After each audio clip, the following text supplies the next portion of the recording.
Hello, listeners. From the RSNA, this is the Radiology Cardiothoracic Imaging Journal podcast. I am your host, Praveen Ranganath, and I am a radiologist from Dallas, Texas. In this podcast, we explore research advances and technical developments in cardiothoracic imaging through conversations with our authors, our editors, and experts in the field. Enjoy! Welcome back, listeners. Our featured paper today is called Cardiac MRI Pectoralis Muscle Thickness as a Measure of Sarcopenia, Prognostic Significance, Inter-Reader Agreement, and Physiologic Correlation. So this retrospective science paper comes to us from our colleagues in Canada, and I'm joined now by our lead author and senior author of this paper, Dr. Moran, Drucker, Iarovich, and Dr. Kate Hanneman.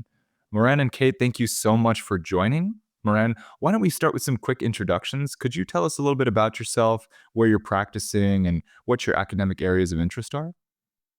Hi. Okay. Thank you. It is a privilege to be featured in the podcast for the very first time. I've been an avid listener, so it's an honor to be featured here today. So, my name is Moran.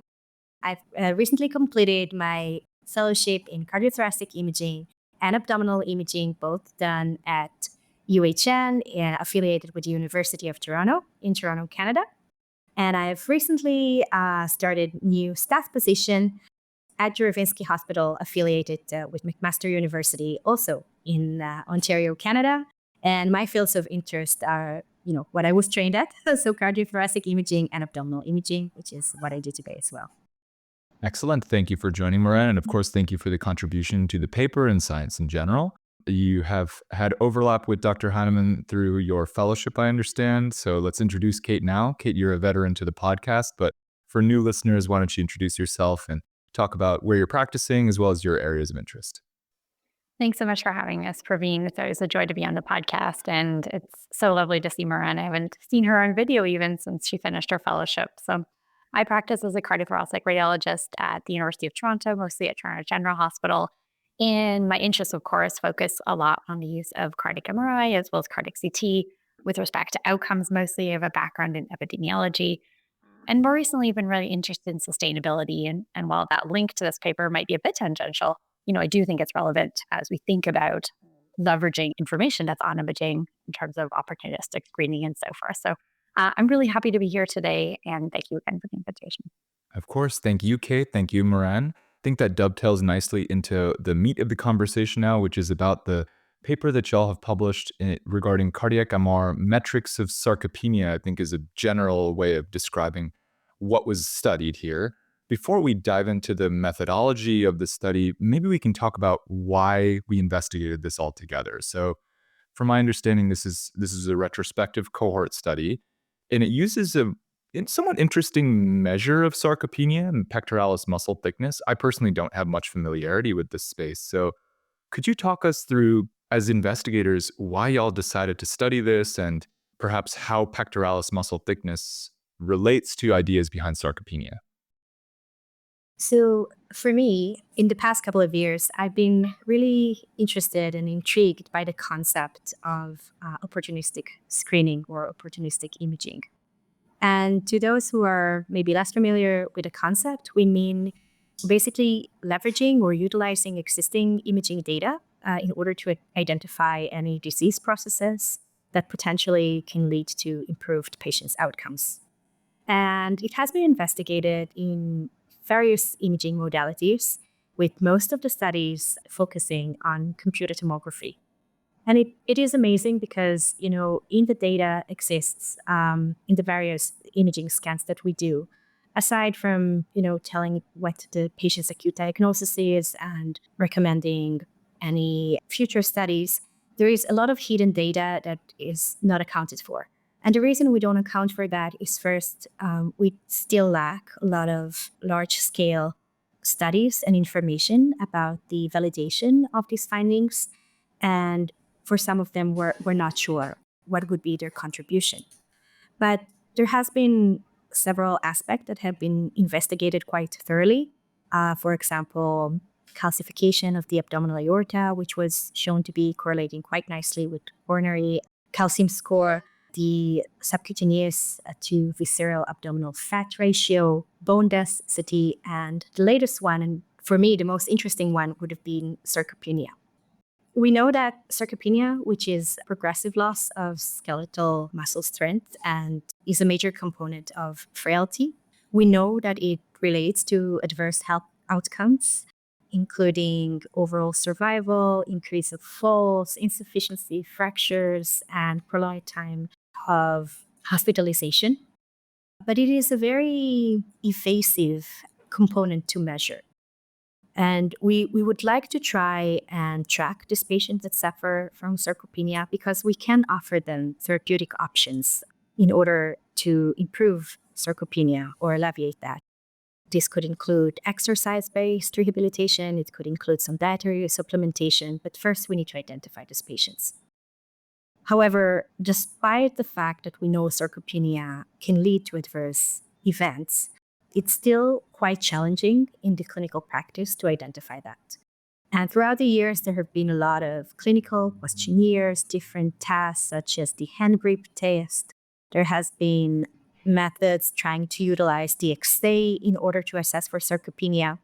But at the end, it still remains a quite challenging practice because there is lack of agreement between many of the clinical tests that are available, and there is lack of validation. And that's when imaging comes into the picture, because utilizing imaging, we gain the advantage of actually looking at the muscle itself, appreciating that, and assessing the muscle mass and how it reflects sarcopenia. And so there have been a few papers on the subject.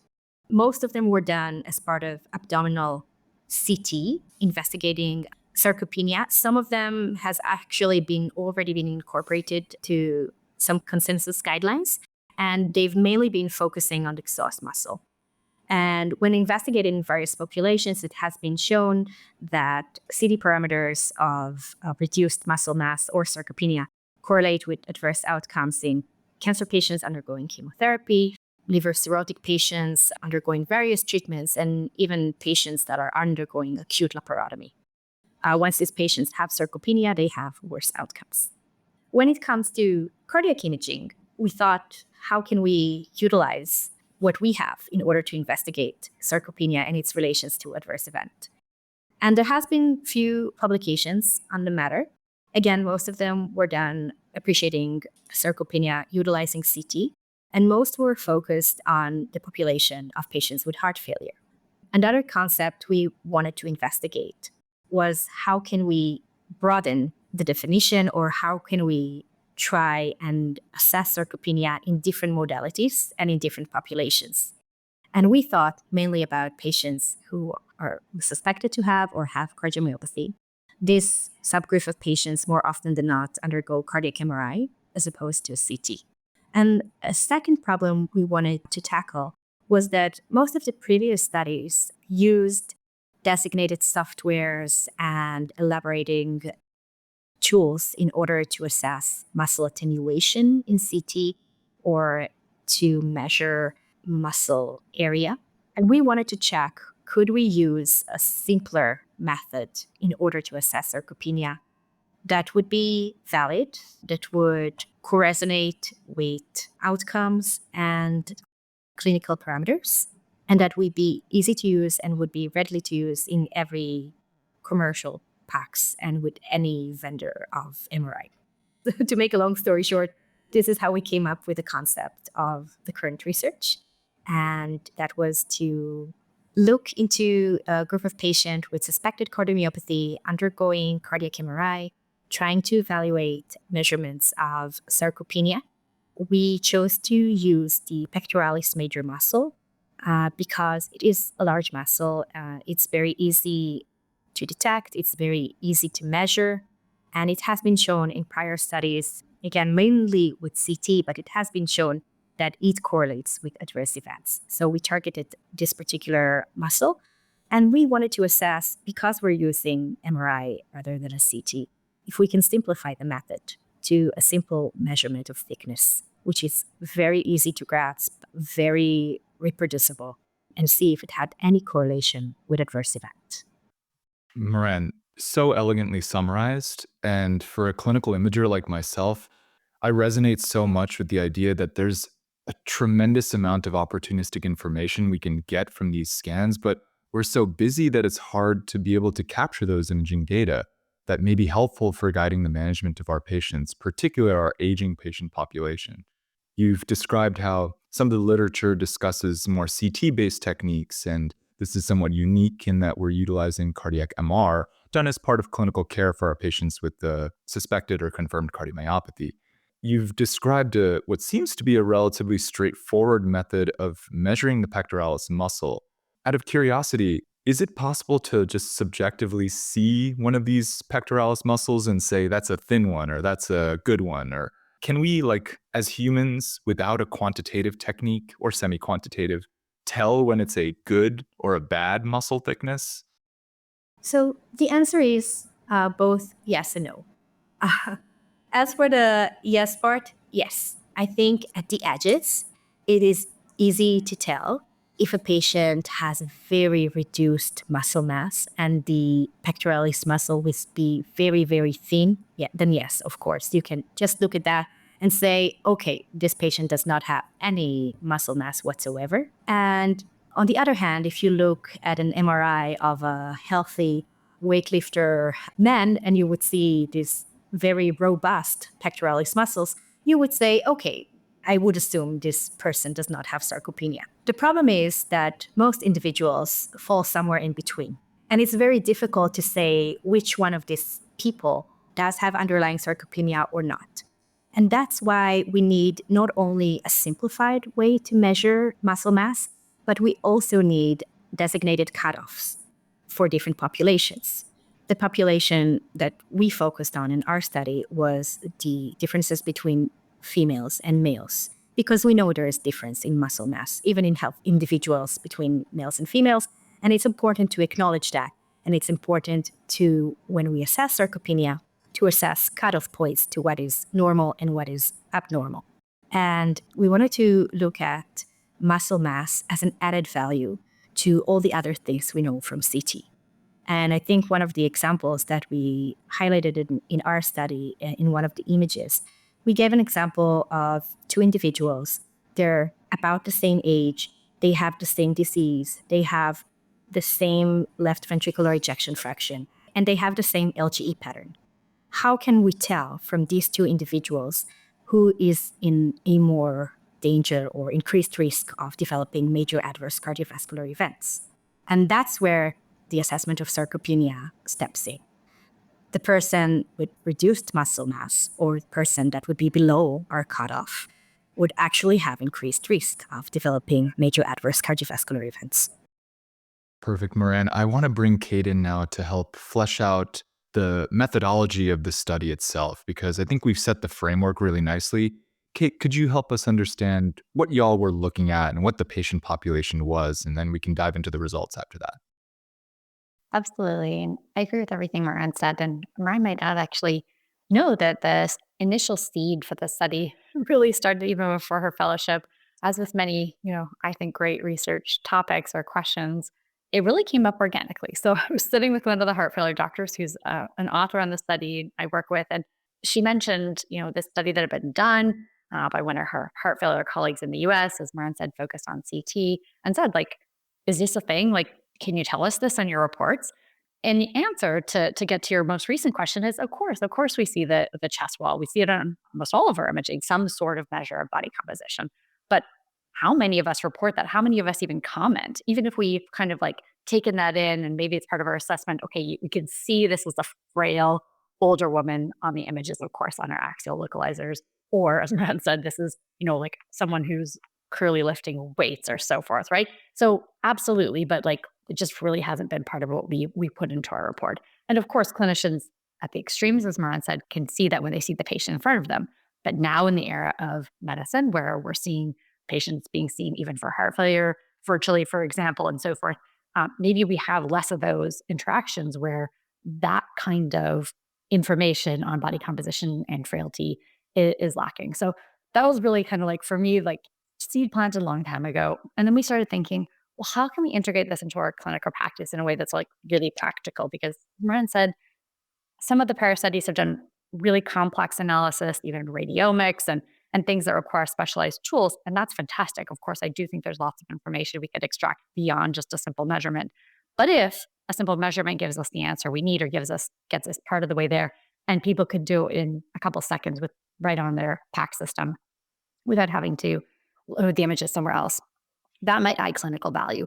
Maybe not in an individual patient per se, but if we think about the whole population, maybe we're looking at thousands of cardiac MRIs as we do at our center per year. And there's a couple of them who might have a worse outcome if, there was no intervention.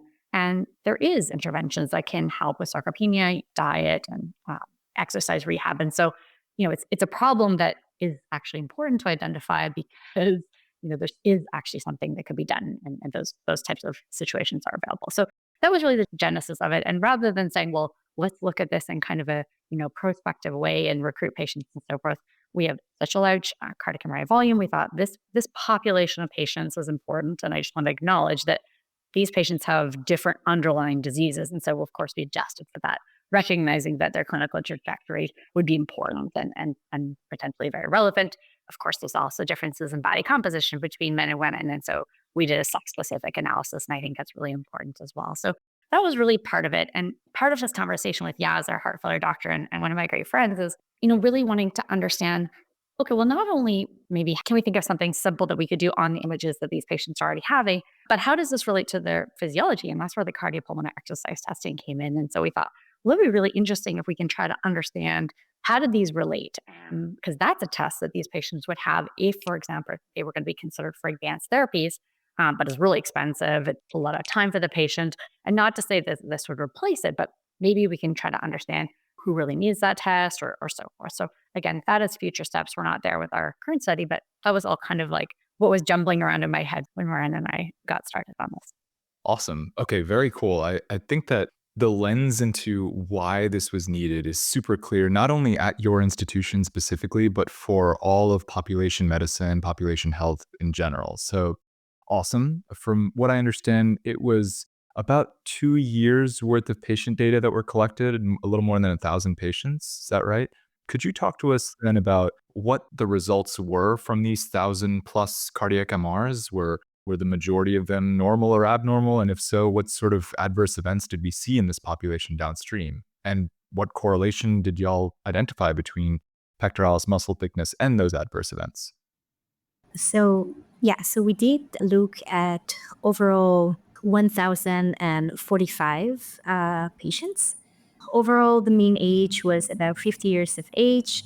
A little bit over half, about 640 patients were male and 403 patients were female.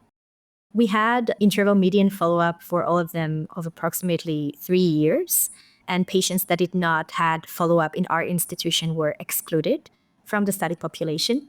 And after observing this cohort for quite some time, we found out that major adverse cardiovascular events occurred in 66 patients among the study population, which is approximately 7%. And then when we correlated our findings of pectoralis muscle thickness in the multivariable models, and we adjusted them for the patient's age, for the left ventricular ejection fraction, for like gadolinium enhancement, as well as the cause of cardiomyopathy, because as Dr. Hanneman mentioned, we had a diverse population. We found out that pectoralis major muscle thickness was predictive of major adverse cardiovascular events, both in male and in female patients. It was statistically significant. And when incorporated into model fit in nested models, it improved the prediction rate independently, showing that pectoralis major muscle mass actually stands as an independent and incremental value in predicting the risk of major adverse cardiovascular events beyond the age, the ejection fraction, LGE, etc. And more than that, after we integrated all of our findings, we found out that indexing to body composition didn't really change the outcomes. So that even simplifies the measurements even more. You can just measure the pectoralis muscle and it gives you prognostic data, basically. Moran, could I explore that last point just a bit more? When you say that you're indexing it to the body composition, what do you mean by that? Is it indexed to the body surface area or something separate from that? To body surface area, we incorporated all of our findings and all of our measurements. We had the data of patients' height, patients' weight, ESA, and all of our results were reviewed when indexed to BSA and without. And we found out that whether results were indexed or not indexed, it has not changed. And the significance has not changed. The reason why I ask is we have a variety of different metrics outside of body composition, which we index to patient body size. You mentioned ventricular volumes as an example. It's interesting that this particular metric, it has correlation with adverse events irrespective of the indexing to body size. And it just makes it so much easier for us as clinical imagers to just take a single linear measurement rather than have to find the BSA in the electronic medical record, determine if it's an appropriate Dubois technique, and then divide it. It seems a bit more of an elegant solution here. One final question for you, Moran, before I bring Kate in. What sort of numbers are we talking about in terms of pectoralis muscle thickness? What were those cutoffs, just approximately? So the cutoffs that were set up by our study, we set up a max pectoralis muscle thickness cutoff for men, cutoff point of less than 18 millimeters. That was for male patient. And that correlate with 82% specificity and a cutoff point of less than 12 millimeters in females patient correlated with a 78% specificity for 1 year of major adverse cardiovascular events. Got it. So you pre-specified those based on your specificity analysis. That's a pretty reasonable size thickness, I would say. The measurement differences won't be within margins of errors, I guess what I'm trying to get at. They're pretty reasonable size pectoralis muscles. And these are towards the lateral margins of the muscles, if I recall correctly. Is that right? Yeah, so the way the measurement was done, we basically drew a straight line at the thickest portions of the muscle, perpendicular to the chest wall. So very straightforward means of measurements. Okay, excellent. Very compelling, right? We have a cutoff of pectoralis muscle thickness that has an apparent correlation, irrespective of a variety of different multivariate components in the analysis, to major adverse cardiovascular events. But we're in the age of modern medicine, and medicine is really good. So I presume many of these patients were already on a lot of either heart failure or lipid modification treatment. There was really only 7% of the patient population that had an adverse event, quite typical of a lot of studies in the modern era.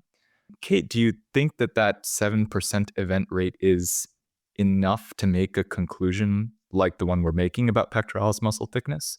Perhaps power is not the correct term to use, but you know what I mean. Is it an adequately powered study in that sense? Yeah, or maybe is it, is this clinically relevant is kind of how I like to put things. If I was thinking as a reviewer in journal club or so forth, I think that's an essential question. And before I answer that, I'll just say this is a group of patients who had clinical cardiac MRI, as Moran said. So we took everyone. We don't want to exclude patients, but only 10% were normal. They didn't have cardiomyopathy on their cardiac MRI. And that's probably relevant because depending on where you practice, maybe you have a lot higher proportion of normals. And so again, things would look different in that. And I think it's really important to acknowledge the limitation that this was a single center study. And most of these patients did have cardiomyopathy. They may have been ideally on optimal medical therapy and so forth.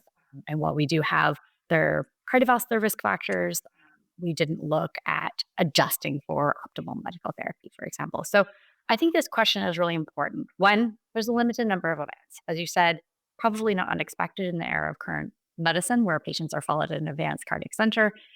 To me here, I think it's not so much about focusing on can we predict who's going to have an adverse event like in an individual patient, but really to try to convey that overall this is important. So I think the cut points are always tricky. People like them because, as Moran said, it helps us kind of like think about putting people in buckets. But this is a continuous measure. So there's nothing magical, of course, about a woman who has a 13 millimeter pectoralis muscle compared to someone with 11. So I'm a numbers person, but like continuous values, I always find it a bit challenging to try to collapse them. Yes, it's practical, but of course you lose the granularity. So I just want to make sure that that's clear. So for me, I think this is something that we would, integrate. We could take it into consideration. Of course, in your statistical models, you're kind of limited by how many things you can adjust for in your models. And of course, that was very relevant here. We didn't want to overfit our models with the 66 events. So I think for me, it was really more a study about thinking, is this something we should even look at? If you're going to measure it, here's a simple way to do it. If you measure it and you want to try to have a sense of sarcopenia, more likely or less likely, maybe higher risk of events, maybe this would tip the clinician towards thinking about referral for cardiac rehab rather than an absolute sense of saying, this is a high risk patient, this individual patient. Does that make sense? Absolutely. Thanks, Kate. And for the listeners out there that are interested in the specifics of the results, I do encourage you to read the paper and see what impact we're talking about here. But rather than dive into the nitty-gritty of the numbers, I want to get more of an opinion from both of y'all. After having participated in this, how or if has this particular study changed your approach to cardiac MR? Are y'all reporting this routinely now? Or if not, in what method are y'all integrating this in your evaluation? Is it clinically ready for prime time? Moran, why don't we start with you? So I think, and this is again, it's part of our limitations, as Kate mentioned, we still need to validate our results in larger population studies and to see, and in a more variable setups, maybe hospitals that are not big tertiary centers, cardiac tertiary centers, and to see that this results continuous and reflects our results in different populations, different hospitals with different vendors as well of MRI. So that would be first. So I wouldn't measure today and give a cutoff point because we still need these large scale validations. I would, however, make an effort to make more of an eyeballing statement. I would for sure make it when, at the edges of appearance, when a patient shows extreme cachexia or a very reduced muscle mass. When I measure and I think something looks off to me, I would state it as an observation. But I don't think we're ready yet for implementing that into clinical practice. And I think, as Kate nicely mentioned, it's kind of a long run marathon where we need to see how this factor of sarcopenia correlates in larger populations and how it can affect the well-being of larger patients group as opposed to the individual patient. Awesome. Thanks, Moran. Kate, how about yourself? I'm with Moran. So we're not routinely reporting the maximum pectoralis muscle thickness or, saying someone's sarcopenic or not based on this in our routine reports. But I absolutely agree with Moran. This for me has just been very thought provoking in terms of, okay, I think we all had this gestalt. I think it's essential rather we look at the localizer images. Of course, you would see things outside of the kind of the cardiac field of view, lung cancers and so forth. But this is another piece of information that I think it's just been really relevant to think about, one, and two, perhaps report. I think, again, maybe at those kind of extremes where you think, well, this patient has an ejection fraction that's kind of like maybe on the borderline of where they might qualify for an ICD. Maybe I should mention that this is a patient who is more likely to be frail. And again, we're not measuring frailty, we're measuring like a biomarker of it. So again, I think there's other things that need to be taken into consideration. As Moran said, this is a single center study. I just want to acknowledge that the cut points we put forward here were also derived from the same population. So we really do need to validate those externally before they would be applied in any clinical way. What I would like to see in the future is integration of these types of biometric data that is available on imaging. Maybe that's some sort of measure of liver composition, of bone mineral density on CT, of other things like a measure of sarcopenia. Maybe that's related to the pectoralis muscle and so forth, in kind of like a snapshot. Here is some information that us as radiologists or the referring clinicians might find useful. And ideally, that would be done automatically, via AI. And again, I think some of this could be more complex and nuanced if we're not having to rely on us to make the measurements, which is definitely, I hope we surpass this. This was really just a thought-provoking exercise in thinking about, okay, if you're unsure, here's a measurement we can do and thinking about why this might matter. So I think there's lots of work to be done. And I really hope that this is kind of an automated thing that we can get reported and perhaps integrated into our clinical decision making. Lovely. Thank you both. I think that these are excellent ideas and really the foundation for future science. we've described, I think, an opportunistic technique. And as we come to the end of our conversation, perhaps I want to move into a slightly more controversial topic. This technique, as Kate, you've mentioned, could be integrated as part of a full opportunistic package to evaluate the generalized health of our patients that we're not perhaps capturing in our current clinical reporting. This is, however, for sick patients, patients that are presenting to us with problems and are getting imaging for these problems. What do y'all both think about utilizing techniques like the one you described and others for, at least on the surface, healthy patients who are looking for screening for potential abnormalities that may be present? Y'all are probably both familiar with what I'm alluding to in terms of whole body screening evaluations for preventive care rather than for problem-based care. I want to open the floor to both of y'all to see how these types of tools contribute to that method of treating patients. Moran, why don't we begin with you here? That's really interesting question because that really entails of how the future would look. And we really have to be, and I think, again, that's why doing large scale population studies is so very important, because this data is available, and sooner rather than later, especially with rise now of AI, as Kate mentioned, we will be able to generate a report stating all of that, saying, calcification score of the abdominal aorta, bone density for L1 vertebral body, the visceral to subcutaneous abdominal fat, and sarcopenia as well. But it is very important to know why are we doing that. And we have to study each one of these biometrics parameters, both in different types of patients' populations and in healthy individuals as well. On the positive aspect, yes, it could help us detect patients that would benefit from earlier intervention, and it could detect patients that are at higher risk for adverse event.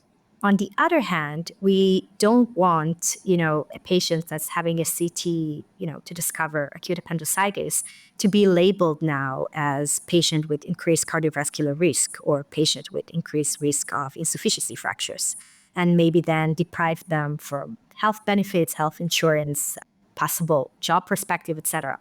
So we have to be really careful with the power that this biometrics and this data provides us. And I think we're on the way there. But I think the key would have to be, again, revalidation, and very large scale populations in multiple diverse populations for each of these metrics. Well said, Moran. Kate? I think it's obvious, but I'll just start by saying I think it is very different thinking about leveraging information and imaging that is clinically indicated and is being acquired for a clinical reason versus thinking about widespread population, whole body imaging or whole body MR. One, very resource intensive. We know we're struggling to deliver imaging to those who have a clinical indication in a timely manner. That may only get worse with our workforce shortages. So, I really think we need to make the distinction between opportunistic information on images that have a clinical indication versus, kind of screening type whole body MR and so forth. As Moran alluded to, I think it's tricky, right? I get it. I'm a data person. I can see the appeal of wanting to have information and maybe identifying something in you earlier. But one, there's no data that improves outcomes, certainly not at a population level. Two, the likelihood of detecting something that's clinically relevant is exceedingly low. We could talk about that in terms of cost benefit analysis and so forth. But there is real potential for detecting incidental things, and maybe this body composition is one of them that aren't clinically relevant. So of course there's variability. Where do you draw the cut points in this population? So many questions. So I'm just going to bring it back to say, I think let's think about how do we make the best use of the images that we have, and if we can do that in an automated way, absolutely we need to think very carefully about it, as Moran said, making sure we're not providing information that might limit someone from getting life insurance and so forth. So absolutely, even on clinically indicated imaging, I think nuance is needed. But again, that's very different than healthy population pay for whole body imaging type situation. Excellent. Moran and Kate, the conversation has been super exciting, super thought-provoking. I really, really appreciate the time that you've dedicated for the podcast itself and really published the science so that it gets other people out there just as excited as you both are about this topic. So really, really appreciate it. Do y'all have any final thoughts before we close? Thanks for having us on, Praveen. I just want listeners to know that I think there are many exciting questions that we could answer along these lines, thinking about things that are clinically relevant, trying to understand what the imaging is telling us from a physiologic perspective. And so I'm really excited about that and hope we can continue for Moran and I to work together on more projects in the future. Thanks, Kate. Moran, any final thoughts? I couldn't have said it better. There is a lot of mystery to the data that is incorporated into our imaging studies, and there is so much more to investigate and so much more to learn, and how to implement that clinically to see how it affects populations and patients' outcomes. And I'm very excited to think of the many opportunities this data will hold in the future. And as Kate mentioned, I'm very looking forward to cooperating with her on many more projects in the future. Amazing. Moran and Kate, thanks again for joining onto the podcast. This was amazing. Listeners out there, this type of science is routine in the journal. Please get your hands on not only this paper, but the whole journal, and take a look at all the stuff that's being published out there in the world of cardiothoracic imaging science. If y'all like the podcast, please rate, review, and subscribe to us. That helps others out there find this type of content. Once again, this is the Radiology Cardiothoracic Imaging Journal podcast, and we will see you next time.